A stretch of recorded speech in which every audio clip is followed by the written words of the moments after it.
تھے وہ آبا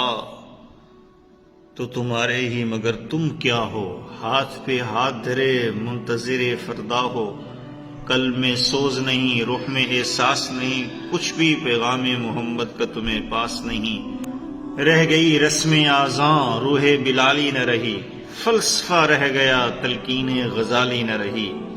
مسجدیں مرثیہ خواہیں کہ نمازی نہ رہے، یعنی وہ صاحب اوصاف حجازی نہ رہے۔ اللہ کا ذکر اس سے بڑی کوئی سعادت نہیں ہے۔ تو صحابہ کرام رضوان اللہ تعالی علیہم اجمعین میرے حضور نبی کریم علیہ السلام تھا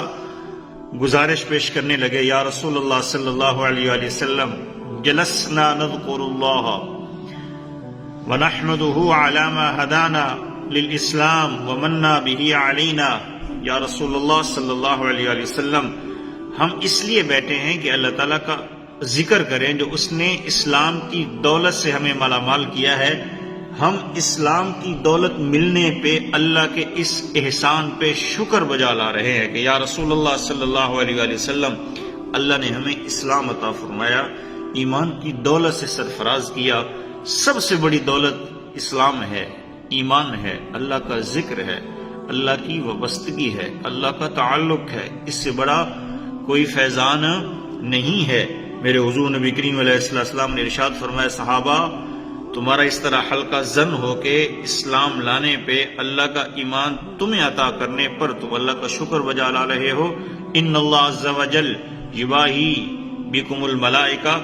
اللہ کے ذکر و شکر کے لیے بیٹھنے والوں، اللہ تعالیٰ تم پر فرشتوں سے فخر کر رہا ہے کہ دیکھو میرے بندے میرے اس احسان پہ میرا شکر بجا لا رہے ہیں۔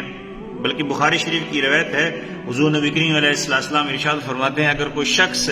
مسجد کے اندر یا کسی جگہ اللہ کے ذکر کے اندر مصروف و مشغول ہے، مستغرق ہے، اللہ کا تقرب چاہتے ہوئے، اللہ کی رضا کی خاطر، اس کا مقصد ریاکاری نہیں ہے، نمود و نمائش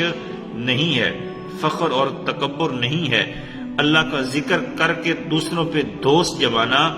نہیں ہے، بلکہ اللہ کی رضا کی خاطر وہ اللہ کا ذکر کر رہا ہے۔ اگر کوئی شخص اس کے پاس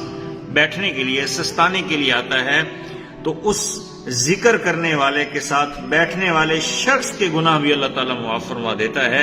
ذاکر اتنا بڑا ہے، اتنا ذیشان ہے کہ اس کے پاس بیٹھنے والا بھی محروم